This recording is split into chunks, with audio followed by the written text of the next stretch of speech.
Hello, my name is Off Mystery Man, and this is my fifth ever WWE Professional Wrestling video, and my second ever NXT review video for NXT episode 724, May 2nd, 2023.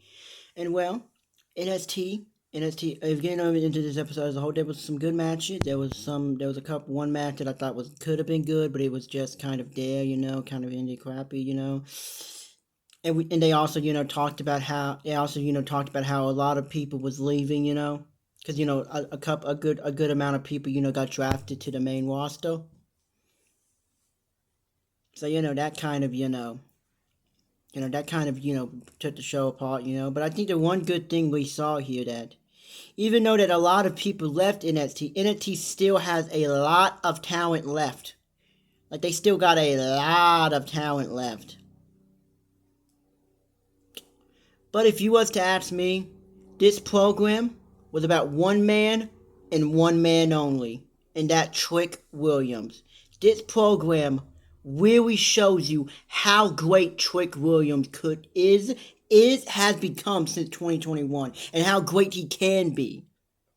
Like Carmelo Hayes is the NXT champion. I agree that hopefully he'll be a great champion. But Trick Williams showed something here, and I don't think we've seen from him before. The ability to be such a great babyface, but I'll get into that when I get into that story. So starting off with this show, it started off with Wesley defending the NXT North American Championship in an open, in not I guess this wasn't technically an open challenge. It's technically kind of Drew Gulak kind of last week, agreed to it. It was more so of, hey, I'm gonna fight. Hey, wanna fight? What's gonna fight? You got a belt? I don't got a belt. I would like to fight you for my belt. I would like to fight you for your belt. So it was a pretty good match. Before I mention, Wesley came out with Tyler Bate, and Drew Gulak had William Regal's son Charlie Dempsey by his side. Well, this was a fairly good match. Clearly, Tyler Bate was there to hold off Charlie Dempsey, and I think that worked. It was a good match.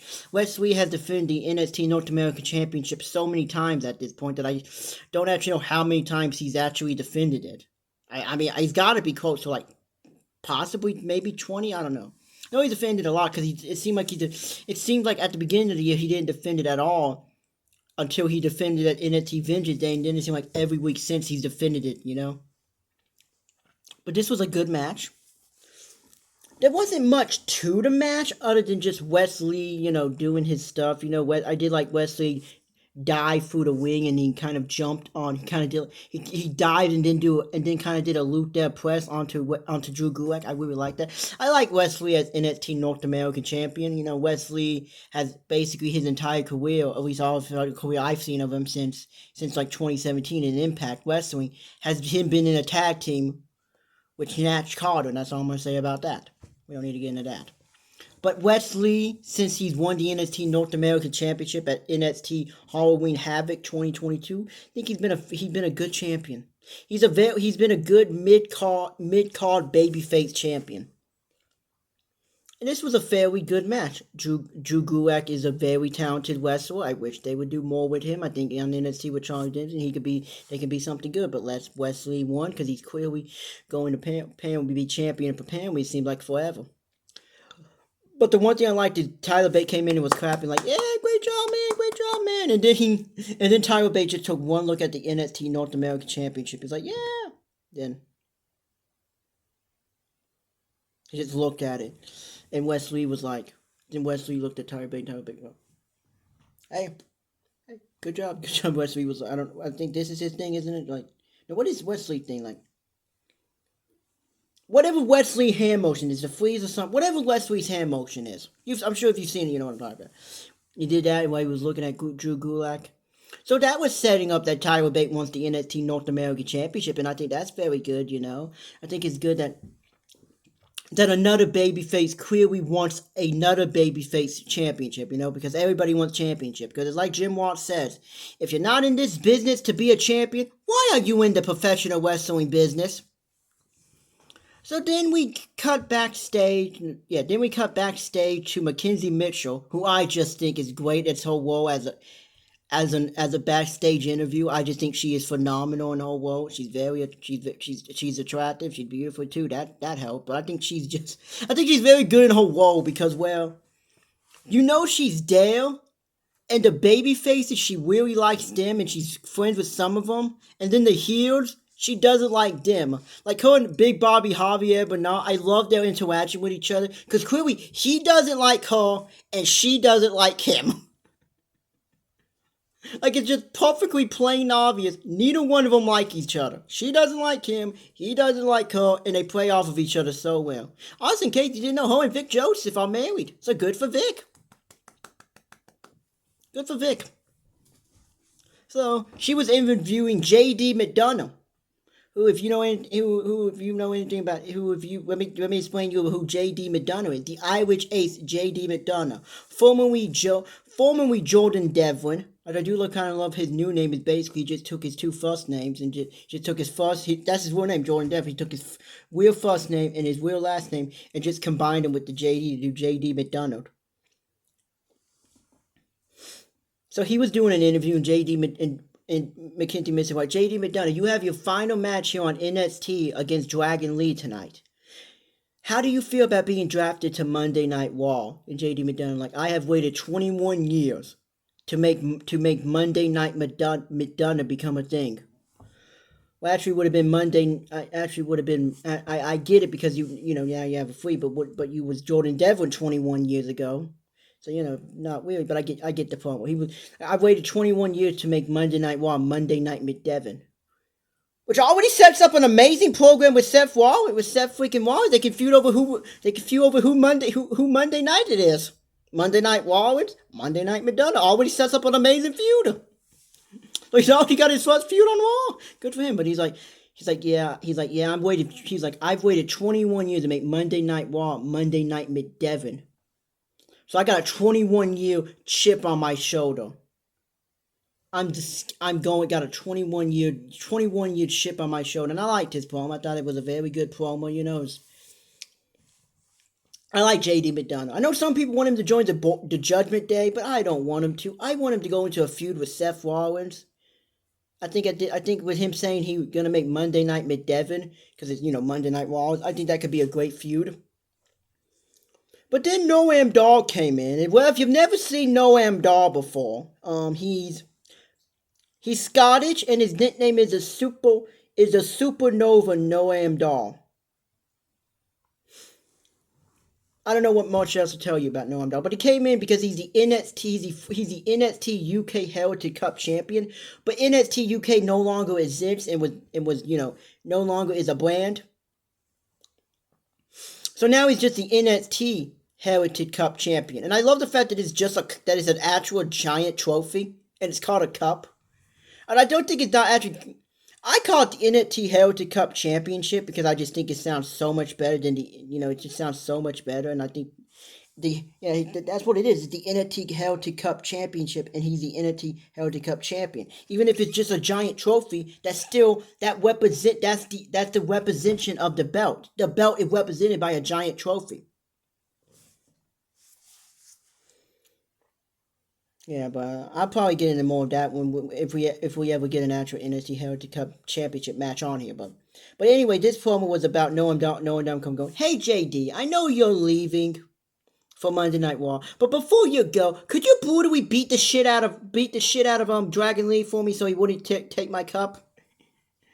Like, I don't know, break his arm, psychologically break him down, just for me before you leave. And JD McDonough's like, Noam Dar, you love that Heritage Cup. That's why you never let me fight. That's why you never let me face you for it, because I would beat you. And he's like, you best not get in my way, or I'm taking that Heritage Cup with me to Monday Night Raw. So that was good. I like that promo. And then JD McDonough leaving Noam Dar. I know where they're going with Noam Dar, but I hope it's someone good. He's really talented. And I'll get back to Jamie Dunn when I get to his match. But next match was JC Jane versus Gigi Dolan. The Toxic Attraction blow up. The explosion. Toxic Attraction explode. This is not the Mega Power exploding, ladies and gentlemen. It's not even the women's version of the Mega Powers exploding. It's the battle. Nobody. It's the battle. It's the battle. I'm sure somebody has waited months for. It's the battle. I'm sure somebody has waited like almost 2 years for since since August of 2021. I'm sure somebody has. Toxic Attraction was started by Mandy Rose until she got fired for basically you know what she did. So now you got Gigi Dolan against Gigi Dolan and JC James facing each other. Gigi Dolan had a brother in Ringside. I hope that's an actual brother. Like an actual brother Myers is her actual real life brother, because if not, it does seem kind of dumb to make up an entire storyline where she has to have some fake blood. I'm just saying, but that gotta be her weird blood, I'm assuming. So this was a fairly basic, average women's match. I mean, JC Jane doesn't do anything for me. She's not that good in the ring. I mean, I know some people find her to be attractive. For me, she doesn't really do it for me. I'm not saying she's ugly. I'm just saying that for me, she doesn't really come off as someone who to look forward to in the future to be a future women's champion. She looks more so to me someone who could be a good heel, but could be a good heel that will probably never win anything. But who knows? And Gigi Dolan is very attractive. Also, I love how Gigi Dolan had basically almost sort of became Priscilla Kelly again. Who, if you're a fan of any wrestling, you know who I'm talking about. Because Priscilla Kelly was awesome. Great wrestler. I don't know if I can say the same about Gigi Dolan. I know it's the same person, but she just doesn't come off as that she doesn't have the same character or the same wrestling ability. Also, she was married to AEW's Darby Allin. And there must be there must be something wrong with Gigi Dolan if Darby Allin left her. I'm just saying. Just saying, but we shouldn't get into that. But this was a fairly basic, average women's match, I guess. Nothing really big or important happened in it. It was just a match between two women. JC Jane won. Then she brutally assaulted Gigi Dolan after match. Her Gigi Dolan brother looked upset about it, and then it kind of just ended. And JC Jane was like, "I'm the future of something. It's my attraction or something. I don't know." So then we get to a third match of Axiom, who is the former A-Kid, who is ironically the first ever NXT UK Heritage Cup champion. He's taking on Squibbs, who is formerly Reginald on the main roster. He was a former WWE 24/7 champion, Reginald on the main roster. And this was a two-match men facing each other in a very good high-flying match. Like Squibbs did some dive out of the side of the ring, and that was pretty cool. This was a good high-flying match, quite frankly. I really, really did enjoy the match. I like Axiom Squibbs. I don't know. He's very talented when he flips and all that stuff, but I don't know. This gimmick does nothing for me. I don't understand what it was, because I thought it was supposed to be like a shadow in the night, kind of like a stalker thing, of like stalking stalking the performance center, But then it just turned into this masked dude with a mask on who wrestles. But it was a good match. Axiom won. I think they're building something with Axiom. They're definitely building something with Axiom. I don't know exactly what it is yet, but they're building something. And then we get the final match of Then we get No, before we get this match, we get a backstage promo between Joe Gacy and Ava Wayne. Which Ava Wayne, or Ava now, is she's the daughter of Dwayne "The Rock" Johnson. The Rock. The biggest. I mean, I'm not a big fan of all The Rock's movie, but he's the biggest star in Hollywood. We can't deny that. The biggest star in Hollywood, the biggest box office draw in Hollywood. One of the most charismatic professional wrestlers of all time. The most electrifying man in sports entertainment. And his daughter has none of that charisma. None of it whatsoever. She's just sort of there. And she's with Joe Gacy and his weird schism group, or the Dyad. I don't know what they are.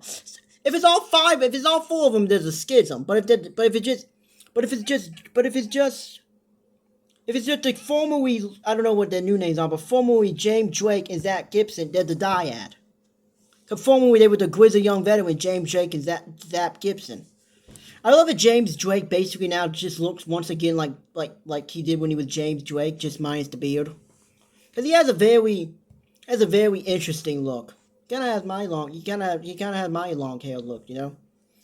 But I had a promo about the fact that they was gonna beat that Joe Gacy was gonna beat Joe Coffey tonight so that they could get a match for the NXT Tag Team Championship. They put on some masks. Then they went to a commercial break, and Then they went to a commercial break, and then the next thing was JD McDonough defeated Dragon Lee. JD McDonough farewell match on NXT before he became Monday Night McDonough. And this was a good match. I like JD McDonough.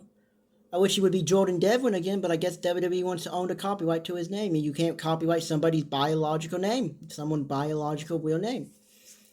So it was a good match. Dragon Lee, I like Dragon Lee. He's new. He signed last December, and he have a couple matches, and I like him. I think they're going to build things with him. This match definitely came off to me as like a guy who's been here for a while, leaving, going up a guy who's going to be here for the next while. And JD McDonough won. And well, my thoughts on JD McDonough as a whole now that his NXT career is over. I loved him as Cruiserweight Champion, even though he got it at the beginning of 2020, and I love JD McDonough how he got to be the longest reigning Cruiserweight Champion. The new longest reigning Cruiserweight Champion of the last belt, 2016 to 2021, 2022, by basically just being able to sit at home for like 6 months because of the COVID pandemic. And then I loved his promo when he came back and was like, I busted my ass back then for 18 years. So much. I busted my ass. I got myself here. I ain't one of these people who wear one of these property of the performance center. Jordan Devlin is property of nobody. That kind of now sounded stunning because you have a name that is copywritten by WWE, but still. Santos Escobar was the interim Cruiserweight Champion, which really didn't make me really that big fan of Santos Escobar back then because I'm like, dude, you're not the champion, and I know you're not the champion, but they kept calling you the champion. You're not the champion. Granted, he did eventually win the championship, but then lost it to Kushida like the next NXT, but we don't even get into that. None of those people even work on NXT anymore. But also, this match is kind of so JD McDonough in this match is still technically a part of NXT until this Monday. So this was his final match as a contracted NXT superstar.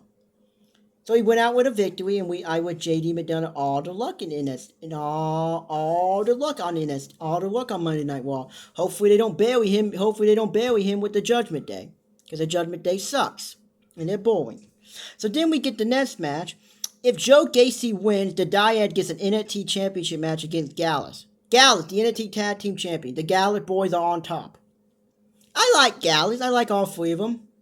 Joe Gacy is that guy who if you've seen Joe Gacy, he's that guy that faced both Pete Dunne at the first NXT at the first ever NXT UK takeover event, and then he faced Walter at the second NXT UK at the final NXT UK pay-per-view event and lost both of those matches. Yeah.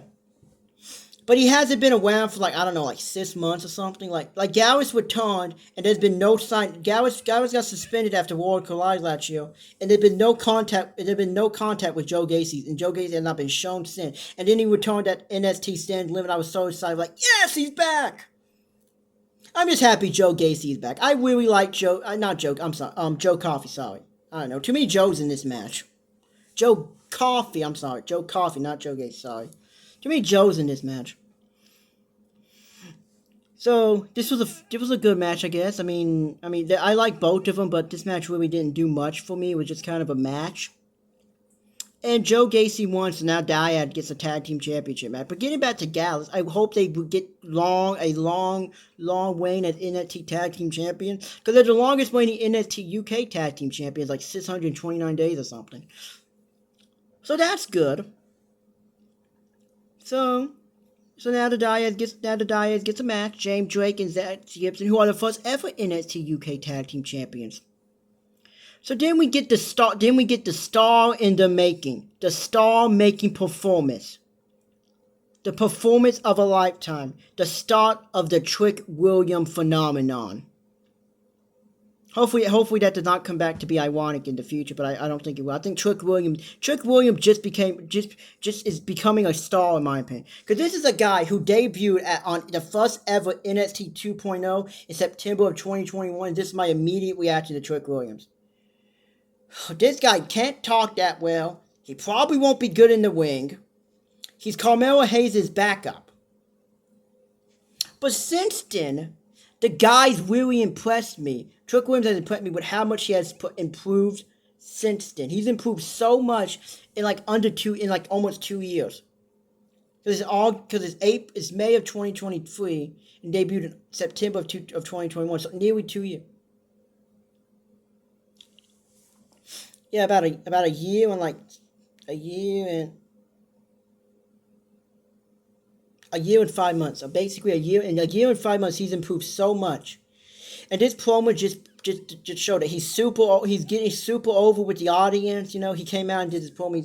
I loved him backstage. He was walking and he had none of his smile. He just walked. Vic Joseph was like, well, Trick Williams got no smile on his face tonight because they showed Grayson Waller and Carmelo Hayes' match from NXT Spring Breaking when Braun Breaker destroyed him at the end. I'm sorry I didn't mention that. I kind of left that part out of my match description because Braun Breaker as a heel doesn't do nothing for me, and I'll get to that in a minute. But they showed that, and then they showed Trick Williams just pissed off. I'm like, let's go, Trick. Also, I love that they showed Grayson Waller, who doesn't even technically work there anymore. Who technically up on a SmackDown. I guess he still technically works there until Monday. Until Monday, he's still technically an NXT superstar. But Trick Williams came out and go, you know what? Last week, the Trick and Mero gang beat Grayson Waller, and then Braun Breaker came out and destroyed, and I took the spear for Carmelo Hayes, because he's my brother. Because when I met him in school, I sat by myself at the lunch table, and he came up to me and he became my friend. We are like brothers. You know, I like that story. You know, I like how NXT has a backstory for how Trick Williams and Carmelo Hayes became friends. You know, it wasn't just Carmelo go, hey guy, you look tall. You're tall and in shape. Come with me. You know, they have a backstory. They met at school. They met at a lunch table. They became friends. You know, they have a legitimate bond as friends. You know, and some friends can become like family. Like I have a best friend who I've known for so long, and he's definitely my best friend. He's probably my best friend of all times, you know? So yeah, he had a great promo. He said the Trick and Mero gang are here, the Trick and Mero gang are behind us. And at Battleground, Carmelo Hayes wants Braun Breaker in a match for the NXT Championship, a rematch of Stand and Deliver. So Braun Breaker comes out and goes, Trick, I had no idea that you was a tough guy in the Trick and Mero gang. Oh, I love it. That's getting over. I'm definitely now a member. Hopefully now I can definitely become a member because it is a great gang to be a part of. Also, this was so much better for their gimmick, honestly, Trick Williams, than the whole barbershop thing. Because that just came off as two dudes trying to pretend like they're cocky and entertaining. But now they're actually entertaining, you know what I mean? So Braun Breaker comes out and goes, Trick, you're apparently the tough guy because I speared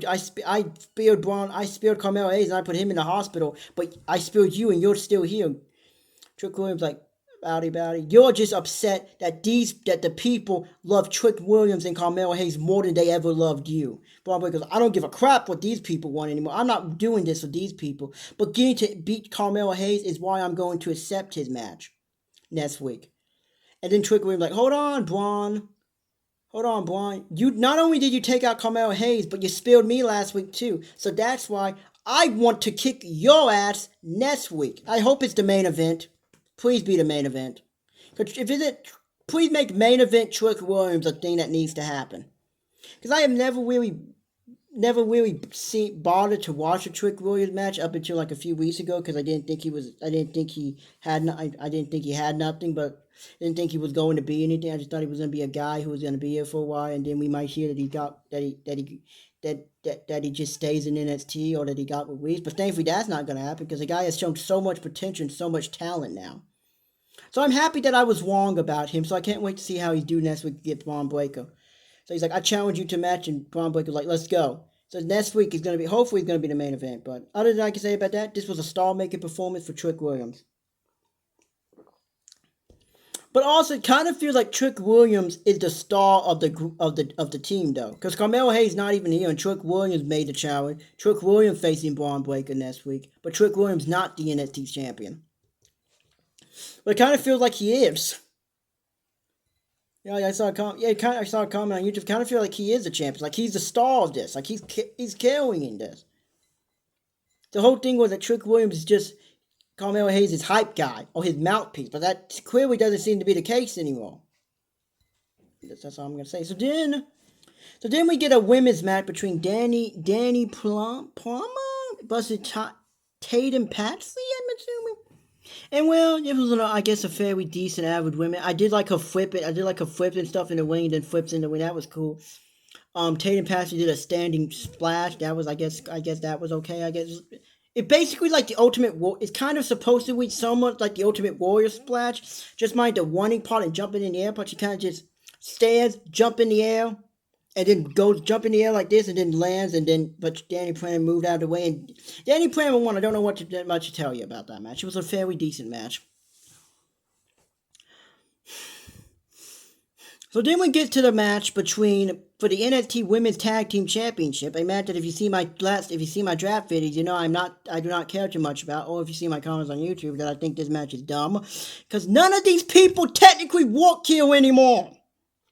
Because the NXT Women's Tag Team Champions are on SmackDown, and Kaden Carter and Katana Chance are on Monday Night Raw. But they're fighting for the NXT Women's Tag Team Championship for a brand that none of them are going to be a part of next Monday.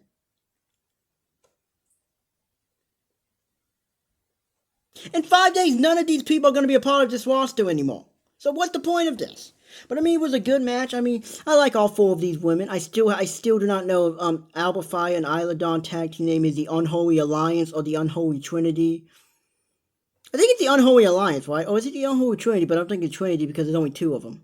But they had a promo where they were talking about that seeds show that the prophecy puts them towards SmackDown. Isla Dawn is formerly Kaylee Ray, the second longest reigning NXT UK Women's Champion of all time. It was a good match. I don't know what much to say about it. It was a good match. It was a average women's tag team match. Although Vic Joseph at the end, when Fire and Dawn won, said, "Okay, now they bring the NXT Women's Tag Team Championships to SmackDown." Like what? So that's just a thing now. Is that why Liv Morgan and Raquel Rodriguez were drafted specifically to Raw? Because now SmackDown's going to have their own women's tag team champions? That's what Vic Joseph said, people. That they're taking the NXT Women's Tag Team Championships to Raw. To SmackDown, sorry. And honestly, the NXT Women's Tag Team division has been booked better than the WWE Women's Tag Team division. Mostly last year, because you had those two really long lanes with Toxic Attraction. You had that whole lane between Roxanne Perez and Cora Jade. Then you had that time Roxanne Perez was legitimately recognized as the sole NXT Women's Tag Team Champion. Which I don't know that Roxanne Perez is a two-time Women's Tag Team Champion, or is just a one-time, or is it, I don't know. Oh no, he's Roxanne Perez either has one, two, or three championship reigns. Who knows? I think it's probably separate because it's technically a separate reign. Because I think she's technically supposed to be on the twice. As both a team and then an individual when you combine them. But I don't know, something about that. My thoughts on the NXT Women's Tag Team Champion being drafted to SmackDown? Well, as I said, it makes no sense. Then we get the Trick Williams and Apollo Crews promo, and I kind of love this because Apollo Crews was just like, okay, bye. But I'm just going to sum up what he said. They shook hands and said, I'm sorry about everything that happened in the past. We're good now. I like you. You like me. Good luck, Trick. Remember, Trick, you can be a star. And I like that. Because that's what Trick Williams needs to understand. He is more than just Carmelo Hayes' mic piece and hype man. So then we get to the final segment. This started at 9:50. So at 9:50. And I don't know why Shawn Michaels' whole thing is. This promos must start late. The end of the show must start like 9:50. So Indy Hartwell comes out. She gives a big promo. Everybody said, you deserved it. It was nice. I liked it. You deserved it. She has an injury, which I guess comes from Stand and Deliver. She says, I'm vacating the NXT Women's Championship, and, well, I'm moving to Monday Night Raw. She's like, how am I going to get out of this ring? Dexter Lumis comes, and Dexter Lumis is like, he picks her up. He carries her out. Everybody crap. Vic Joseph's like, Beth Phoenix is so much smiling and so happy right now. And at the end, she puts a thumbs up, she smiles, and Vic Joseph says these lines, and he is not wrong. The greatest love story NXT ever told. It is. It is the greatest love story NXT ever told. I mean, it does rival It does rival AJ Lee and Primo and Goldust and Asada from NXT Season 3, the Divas edition, but still. It is the greatest love story NXT ever told. I like Dexter Loomis. He's kind of creepy, but he's awesome. Then we get the belt in the ring, and Cora Jade um oh crap, Tiffany Stratton fights over it. I could care less. I don't like either one of these women. Cora Jade is basically just a 16-year-old girl. Tiffany Stratton is supposedly attracted to some men. I don't see it that much. I don't see it. I mean, she's not Trish Stratus. I don't think she's going to be the next Trish Stratus. I don't think she's going to be that attractive blonde woman who turns out to be amazing at wrestling. She's okay, but I don't see that. Because even in the early days of Trish, you could see how she had something. She clearly had something. Because I've gone back on the WWE Network, I've seen it. You can clearly see that she had something. But then there was just a giant brawl at the end of the show with all the different women. How many women are employed by NXT? It got to be like 50. They didn't even put a dent in their women's division. Who's going to win the tournament? I hope Roxanne Perez, if she's not going to get drafted to the main roster to SmackDown or Raw. If not Roxanne Perez, I don't know, somebody I'm assuming. Maybe, I don't know, I'm going to go with somebody random. Give it to Ivy Nile. Why not give it to Ivy Nile? Why don't we just give it to Ivy Nile and see what she can do with it? Sure, why not? Sure, why not? I have no idea who's even in the tournament or how this tournament is going to go, but right now, if you had me to pick a sleeper, if you had me to pick my pick, I'll pick Roxanne Perez. If you had me to go with a dark horse pick, I would go with Ivy Nile. But there's not enough to say. This was a very good episode of NXT, and all I'm going to say at the end of this is tune in for my AEW Dynamite review tomorrow, and tune in later today for my 14th ever B&B review. That should be some fun, because I got a comment today from somebody talking about how I make fun of Thomas too much. Oh, you think I make fun of Thomas too much yesterday? Wait until today and tomorrow and Friday. But anyway, this was a great episode of NXT, and until I see you guys later when you check out my 14th B&B review, and everybody have a wonderful day.